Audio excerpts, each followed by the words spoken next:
before formally inaugurating the rally, he will address us. I request him to address the rally. సంతోషకరమైన విషయం, మెచ్చదగిన విషయం.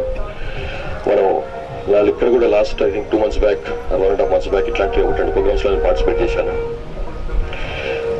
ఇంత చేసినప్పటికీ కూడా అన్ఫార్చునేట్లీ ఇంతకుముందు పెద్దలు చెప్పినట్టు పట్టణ ప్రాంతాల్లో, నగర ప్రాంతాల్లోనే మనం కృషి చేయాల్సి ఉంది ఈ ఓటింగ్ శాతాన్ని పెంచేందుకని చెప్పి. గ్రామ ప్రాంతాల్లో మనం తప్పడానికి వీల్లేదు, ఎందుకంటే 75-70% పైన ఓటింగ్ చేస్తున్నారంటే అంతకంటే ఎక్స్పెక్ట్ చేయలేము వాళ్ళ నుంచి. కొన్ని జిల్లాల్లో, కొన్ని గ్రామీణ ప్రాంతాల్లో అయితే 85-90% వరకు పోయిన సందర్భాలు ఉన్నాయి. కానీ పట్టణ ప్రాంతాల్లో ఏంటంటే చర్చలు పెట్టే అలవాటు ఎక్కువ. ఇటు డ్రాయింగ్ రూమ్లో చర్చలో, లేకపోతే ఇటు దివాణఖానాలో చర్చలో, లేకపోతే ఇటువంటి ఓపెన్ ప్లేస్లో కూర్చొని చర్చ పెట్టడం తప్పిస్తే యాక్చువల్గా వాళ్ళ బాధ్యతను, ఇది మా బాధ్యతను వీళ్ళు ఓటు వేయాలా అని చెప్పి అన్నదానికి వాళ్ళు ఏమాత్రం కూడా పట్టించుకోవడం లేదు. అందుకోసం అని చెప్పి ఇట్లాంటి కార్యక్రమాలు పట్టణ ప్రాంతాల్లో చాలా అవసరం. ఇంకా చాలా చేశారు. నేను లాస్ట్ ఇన్నాళ్ళు చూస్తున్నాము, 20 years నుంచి ఎలక్షన్లో ప్రక్రియలో పార్టిసిపేట్ చేస్తున్నాను 1994 నుంచి. ఇప్పుడు కూడా ఇంత పెద్ద ఎత్తున ఓటర్లని ప్రభావితం చేసి ఓటర్లకి అవేర్నెస్ తీసుకొచ్చే కార్యక్రమాలు చేయలేదు. ఈసారి ఇంత పెద్ద ఎత్తున చేశారు.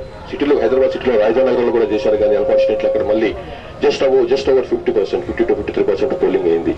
అంటే అర్థం ఏంటంటే ఎవరైతే చేయాలనో, ఎవరైతే నిజంగా మేధావులు ఉన్నారో, ఎవరైతే పట్టణ ప్రాంతాల్లో ఉండేటువంటి బుద్ధిజీవులు ఉన్నారో, వాళ్ళు ఎవరైతే పోయి వేరే వాళ్ళకి చైతన్యం చేసేసి తమతో తాము వెళ్ళి ఓటింగ్ చేయాల్సిన అవసరం ఉందో వాళ్ళు చేయడం లేదు. అంటే మనకి ఏమాత్రం కూడా చర్చలు పెట్టడంలోనే మన టైమ్స్ వేస్ట్ చేస్తున్నాము, లేకపోతే టైం గడుపుతున్నాము తప్పిస్తే.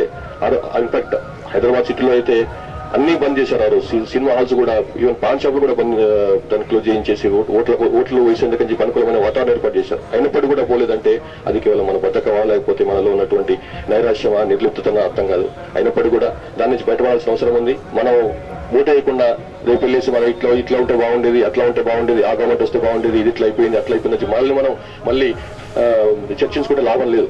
మన తప్పు మనలో ఉన్నప్పుడు వేరే వాళ్ళని తప్పుపడితే లాభం లేదు. కాబట్టి దాన్ని మనసులో పెట్టుకొని తప్పకుండా అందరూ కూడా ఓటేస్తారని చెప్పి, ఎవరికైనా ఓటేసినా పర్లేదు కానీ ఓటుకు వినియోగించుకోవాల్సిన అవసరం ఉంది. ఎందుకంటే అది ప్రజాస్వామ్య ప్రక్రియలో that is the biggest weapon ఎవరి దగ్గర ఉన్నది. ప్రజాస్వామ్య ప్రక్రియలో భాగస్వామ్య వాళ్ళ దగ్గర ఉన్నటువంటి పెద్ద వెపన్ అది. కాబట్టి అందరూ కూడా దాన్ని సద్వినియోగం చేసుకుంటారని చెప్పి, తప్పకుండా ఓటేస్తారని చెప్పి అనుకుంటున్నాను. ఇట్లాంటి మంచి కార్యక్రమాలు పెట్టినటువంటి